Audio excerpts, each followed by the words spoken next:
سوال: کیا مختلف فرقوں، جماعتوں اور دھڑے بندیوں کو دور کیے بغیر اس اسلامی پرامن اسلامی انقلاب لایا جا سکتا ہے؟ اگر جواب ہاں میں ہے تو یہ کیسے ممکن ہے؟ پرامن میں نے کب کہا بھائی؟ پرامن تو یہ اسٹیٹس کو رہا کرتا ہے، لیکن میں نے کہا تھا کہ پرامن مظاہرہ ہوگا، لاٹھیاں پڑے جھیلیں گے، جیلوں میں جانا پڑے خوشی سے، لیکن یہ کہ ہم نہیں توڑ پھوڑ کریں گے، یہ بات دوسری ہے۔ لیکن یہ کہ امن کے مقصد کا کہاں ہوتا ہے، وہ تو اسٹیٹس کو ہو سکتا ہے، جو نظام چل رہا ہے وہی چلتا رہے۔ باقی یہ ہے کہ یہ دھڑے بندیاں، میں نے ایک بات کل کہی تھی کہ دیکھیے ہمارا اختلاف اس میں تو ہے کہ ہاتھ یہاں بندھے یا یہاں بندھے، لیکن کوئی بھی مذہبی مزاج کا مسلمان نہیں کہہ سکتا کہ اسلام میں پردہ نہیں ہے۔ منکرات کے بارے میں اختلاف نہیں ہے کہ یہ چیز منکر ہے۔ اس معاملے میں جب میں نے عنوان ہی بنایا ہے کہ انقلابی مہم جب اقدام کرے گی تو نہیں انل منکر بالید، یہ اس کا عنوان ہوگا۔ اس میں چیلنج کیا جائے گا کہ یہ چیز غلط ہے، یہ ہم نہیں ہونے دیں گے، یہ ہماری لاشوں پر ہوگا۔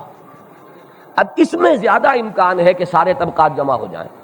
جس کا مجھے تجربہ ہوا ہے، اس لیے کہ جس زمانے میں یہ آج سے 3-4 سال پہلے یہ پردے کا مسئلہ چلا تھا اور الہدیٰ کی بندش ہوئی، تو آپ کا بھی تجربہ ہوگا کہ ہر مسجد میں تقریریں ہوئیں اور انہوں نے میری بات کی تائید کی۔ بریلوی مساجد میں ہوئی، دیوبندی مساجد میں ہوئی، اہل حدیث مساجد میں ہوئی، یہ سارے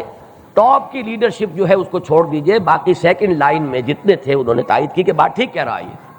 اس لیے کہ گیا سے گیا مسلمان بھی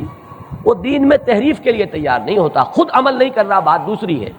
لیکن یہ کہ صدیوں کی ہماری تاریخ ہے، جس کو میں نے کہا تھا نا کہ ہمارے سب کانشس مائنڈ میں اسلام کی ایک تصویر ہے، چاہے وہ جانتا نہیں ہے، اس کو بیان نہیں کر سکتا، وہ فلسفی نہیں ہے، وہ مقالہ نہیں لکھ سکتا، لیکن جانتا ہے اسلام کیا ہے اور کیا نہیں ہے، یہ ہمارا جاہل آدمی بھی جانتا ہے۔ یہی وجہ تھی کہ میں نے کہا تھا کہ دانشورانہ اسلام نہیں چل سکتا، اسلام چلے گا اس ملک میں تو وہ چلے گا کہ جس کی تصویر ہمارے عوام کے تحت الشعور میں مرتسم ہے،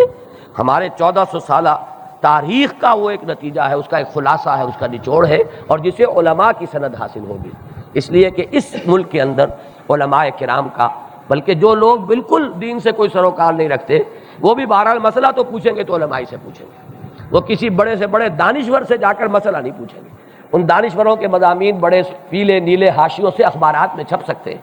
تصویریں آ سکتی ہیں، لیکن یہ کہ عوام کا جو دین کا ہے تصور وہ در حقیقت علماء کے ریفرنس سے ہو۔ اب اس کے حوالے سے جو منکر ہے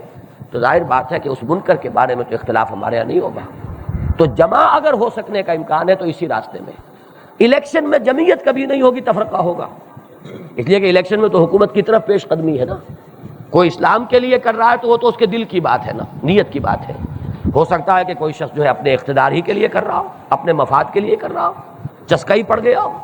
تو اب اسلام کے لیے ووٹ مانگنے والی 4 جماعتیں جب آئیں گی تو ایک دوسرے سے دست و گریبان ہو جائیں گی اور اسلام علیحدہ ہو جائیں گے کہ ہمیں اپنا اپنا اسلام علیحدہ علیحدہ کر لینا ہوگا۔ لیکن یہاں جو قربانی کا راستہ ہے، لاٹھی کھانے کا مسئلہ جہاں آئے گا تو وہاں تو ظاہر بات ہے وہی آئیں گے کہ جن کے دلوں کے اندر واقعی حقیقی لگن لگ چکی ہو، اور جنہوں نے کہ اپنے آپ کو ثابت کر دیا ہو کہ وہ اس کام کے لیے اپنا تن من دھن لگانے کے لیے تیار ہے۔ تو یہی راستہ سیف ہے، اس کے علاوہ کوئی راستہ نہیں ہے۔